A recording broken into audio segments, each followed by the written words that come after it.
What's up, everybody? It's Johnny, also known as Super Vega, here hanging out with Hard Mode Gamer. And I'm gonna take some time real quick to compress a hour-long conference from EA into a 5-minute segment for all those people who didn't want to sit back and watch the whole thing, because it does get a little bit kind of boring every now and then when guys step on stage in suits and start rambling about games, and all we want to know is the games. Like, talk to me about the games. So that's what I'm here to do for you, and we're gonna get right into it. We're gonna start off with the very first announcement that was made, and that was Madden 18. Now, I'm not much of a sports guy personally, so I was sitting back and I was like, I'm gonna go do some dishes because this doesn't really sound interesting, until I heard about Long Shot. And that's when I had to turn my attention to the screen. Long Shot is the campaign mode that is being included in Madden 18, and it seems to be inspired a little bit by what 2K did with the incredible story mode that they had written.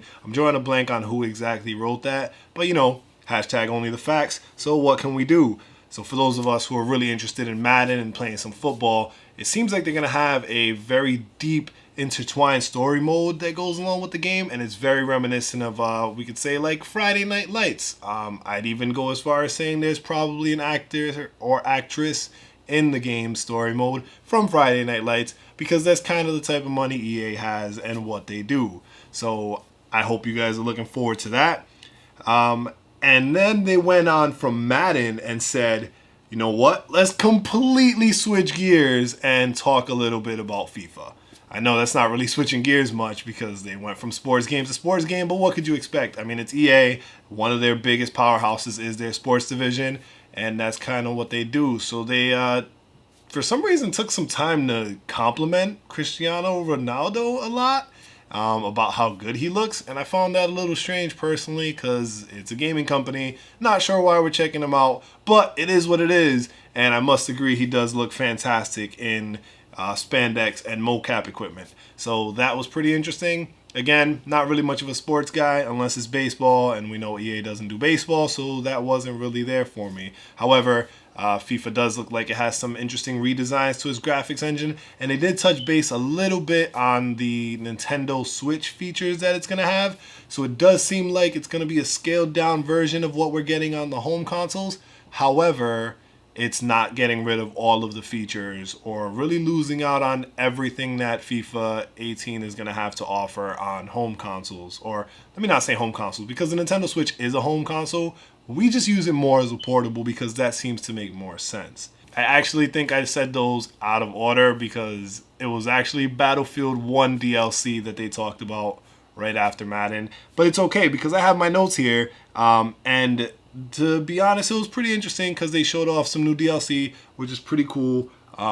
Battlefield 1 has been selling like hotcakes and people love it. I'd even go as far as saying it inspired Call of Duty to take the approach of going with an older style war for the shooter instead of modern warfare or advanced warfare or super advanced warfare or spaceship warfare or whatever the next warfare was going to be. But I kind of think that's also unrealistic. I don't think that any major company can switch their gears that fast just because of what another company managed to do. So unlikely, but it's still in the cards because we are getting Call of Duty World War II or WW2 because it was like WWE was taken, so they didn't want to do World War Entertainment or whatever. Who knows? But this was probably going to be one of the most exciting moments for me during EA's press conference. However, they had some weird guy up there who is YouTube famous of sorts. Found it really strange that he didn't really have it all together as far as being on stage and talking in front of a camera when that's kind of what he does for a living. I know it's a little bit different when there's an audience there. Believe me, I know it's different when there's an audience there. But he completely butchered the intro to Need for Speed Payback. But I was really excited that we got a nice dope reveal trailer, nice gameplay trailer, and we got to see the game in action. It was really cool. It looks like the Fast and Furious game that we've always wanted, but branded as Need for Speed, which is perfectly fine with me because I've always thought Need for Speed is what inspired Fast and Furious, so I'm all for it. We're going to have bank heists, we're going to have customization, we're going to have dope cars, and one thing that really stuck out to me that was super interesting was the ability to find abandoned cars throughout the map and then bring them back to life and then bring them to super life by making them super custom and everything. I'm a little disappointed with it because it sounds like most of the abandoned cars are going to be old school cars. And for those of you who do know me a little bit, I'm not really a big fan of like old school muscle cars, dare I say. But the stuff from like the 60s and the 70s doesn't really blow my mind. I'm more into the curvy bodies than I am into the boxy, boaty bodies. But either way, I think it's going to be quite a fascinating experience. I think it's going to be a ton of fun to play. And I'm really looking forward to when that releases this holiday season. So that's going to be crazy awesome.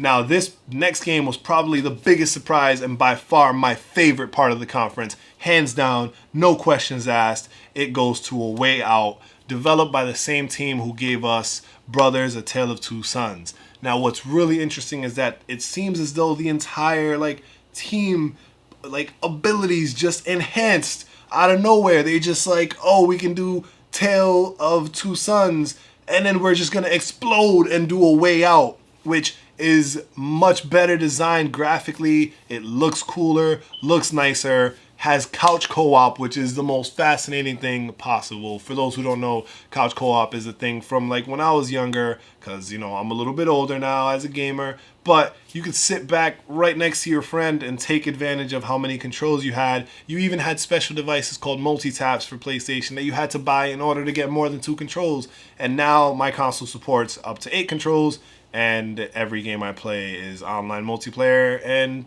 I can only use 1 controller at a time anyway.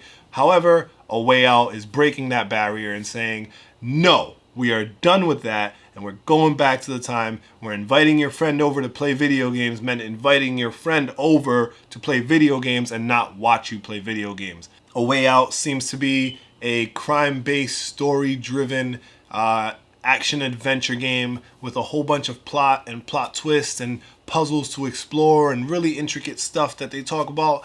And it was just really exciting to see. I don't know if they gave us a time frame. Like I said, I was kind of in between doing stuff at home and paying attention to the conference because that's what life is, and I didn't have the luxury of just kicking back and watching the whole conference.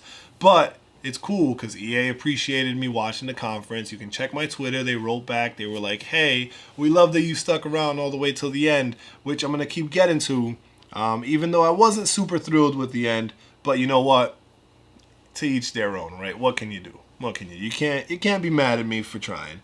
I'm looking forward to it. I love the developer's confidence. He said he felt like he was coming off a little bit cocky. I felt like he was coming off as a man with a man. Oh, that was weird. A man with a plan and a mission. See, I messed up man and plan and mission and fell off track with that. But however, I think he did a great job on stage. That was probably one of the best ways to introduce a game, and I'm really looking forward to when that comes out. So I'm really excited about that. The next thing that they talked about was it's becoming like an EA thing now to talk about how great their development team is and then not show us anything from them. So they talked a little bit about their think tank called SEED, which stands for Search for Extraordinary Experience Division. Yeah, that was kind of like what they did. Talking about stuff that they do at EA, and it really didn't amount to anything. And then they went and follow up with Project Scorpio, but I feel like he wasn't supposed to say that yet. And then he kind of just tailed off and remembered he wasn't supposed to talk about Project Scorpio, and then was like, BioWare! Boom! Take it away, guys. And they did take it away. They showed us what looks like the fusion between Titanfall 2, Destiny, and Horizon Zero Dawn in their new game called Anthem. However, all we got today was, or rather yesterday, was a reveal trailer. Didn't really show much, no gameplay, just kind of like cool stuff, environments, great stuff. Make sure you check it out at the Microsoft conference, which I will be doing because guess what? Hard Mode Gamers, I'll be watching the Microsoft conference as well, because that's what we do. Despite how much I love PlayStation, this is unbiased. PlayStation is better. And then we went back to sports, and they revealed NBA Live 18. Now, for a franchise that seemed to have taken a break, and then came back, and then took a break again, I'm pretty excited about what they got going on. Again, I'm not much of a basketball fan. However, I loved NBA Streets when that was a thing. I loved NFL Streets when that was a thing. And NBA Live seems like it's bringing in a version of NBA Streets directly into the main game, which may push me to try it out again. I don't know if I will, because like I said, I'm not really a huge basketball person, but it seems like for people who are basketball fans, this may be something really interesting and different to play. So I think it's going to be a pretty exciting thing. They also have a story mode built in called The One, where it follows you as a street basketball player and also as a franchise full-on you made it to the NBA basketball player. They didn't elaborate much on what that experience looks like, and from the gameplay trailer that they showed, it kind of looked like you're already in the NBA, you play like charity events, or you show up at street courts and just school dudes who aren't in the NBA, or you team up with dudes when like NBA season is off. Not really sure what's going on. However, you can be Neo, the One. So it'll be fantastic if you like basketball. If you don't like basketball, you'll probably skip it. So that's kind of where we're at. Of course, this is still a corporate event, so they had to talk a little bit about, numbers and bragging rights, and that led them to talk about the Play to Give charity, which was introduced, and then just kind of like moved on from that, which is cool because this is a gaming convention at the end of the day, and they understand that as much as their investors are paying attention to what's going on, this is really more about the people who are buying their products. So they get it, and they were like, we're going to tell you this thing exists, and then we're going to move on to something else because that's the appropriate thing to do in this situation. So I don't blame them. Kudos for that. I am a little bit curious about what that Play to Give is really all about, because I would love to take part in that. I mean, that's kind of a really interesting way to go about it. I take part in the Sony version, so I think it's going to be pretty cool. I'm not a Star Wars fan, guys. I've not seen any Star Wars movie except for Episode 1, and I say Episode 1 not in order, but actual number Episode 1. That's the one with with Darth Maul, with the twin swords and stuff. I saw that as a kid. It was like, this guy's dope because he uses two swords, but I don't really know what this story is about, and I don't care. However, I will admit Battlefront 2 looks like so much fun.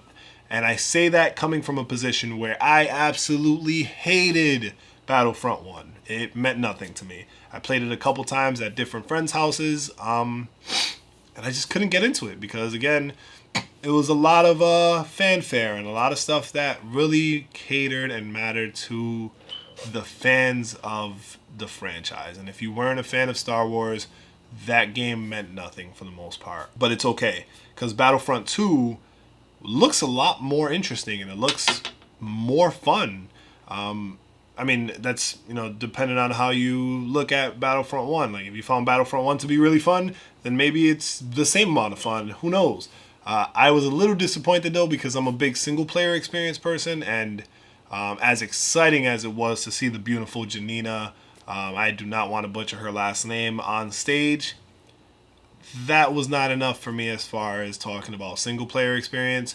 So I kind of hope that as we get closer to the release, we get a little bit more information about single-player. My bet is that we'll see single-player at the Sony conference, because Sony and EA have this partnership with Star Wars Battlefront, so most likely going to pop up some stuff there. And then, if not, like I said, hopefully something comes up. Maybe, we'll see what happens. However, there's plenty of people on the hard mode team to review Star Wars that like Star Wars, so we can count on them to do it, and I don't really have to care. Okay with me. One thing I did really love, though, and this is like a huge shout out to EA. Great decision. Like, let's get to the point where DLC is no longer about cashing in. You hear that, NetherRealm? Like, I get it. DLC is a great place to make extra money and bring the game back to life and keep a game going forever. However, there's nothing more frustrating than knowing or feeling like, because we don't know for sure, however, we can feel like the DLC that we are being sold was already made before the game released. And that is the worst feeling on the planet. When you haven't released a game but already tell me that there's a 4-character player pack that will be released after the game, it only makes me feel like you withheld these characters versus actually took the time to add more to the game. So with EA, they announced that all of the future DLC for Star Wars Battlefront 2 will be free, but I do commend EA for that. I hope that that becomes a norm going forward, or at the very least that we stop getting DLC announcements at the same time that a game gets announced, because it doesn't make any damn sense, to be honest. Like, how are you announcing a game that's going to come out in a year and already telling me what you're going to come out with 3 months afterwards? If you're working on it, why don't you just put it in the game? I'm already buying the game. However, great job, EA. Free DLC. I dig it. I'm with it. 100% behind that. It may even push me to buy Star Wars and never play it, just because I know that you guys are doing great stuff for the gamers, and we appreciate it on our end. At least I do. I don't know how. I can't speak for everybody, but I feel like anybody who doesn't appreciate free stuff is kind of tapped, and I don't really know if their opinion can be taken serious. The very last thing that happened is super exciting news for anybody who currently owns a console and wants to play some EA games. They have their EA Let's Play event, which is kind of what powered the whole EA Play thing. And ultimately, free games. Again, if you don't like free, you're kind of tapped. But free games. So throughout the entire week of E3, you will be able to play free EA games or free EA trials if you have a PS4, because our partnership isn't strong enough with EA, whatever the hell's going on. But free EA games, give them a shot. Jump onto your marketplace or the EA Vault or Origin Access or PS4, PlayStation Store. You know, wherever it is you play games from, there's bound to be some sort of free EA game to try out. I'm excited to finally jump into Titanfall 2. I hope it's not restricted to the multiplayer and I get to actually play the single player. If not, I'm going to see if I can schmooze the boss at hard mode to get me Titanfall 2 for PS4 so I can give it a shot. But that's kind of like the whole roundup in a very quick, compact, hopefully quick and compact way. And I hope you guys enjoyed it. I'm back on Twitter at SuperVega. Make sure you follow It's Hard Mode Gamers. Leave a comment below, like and subscribe, and stay in touch, man.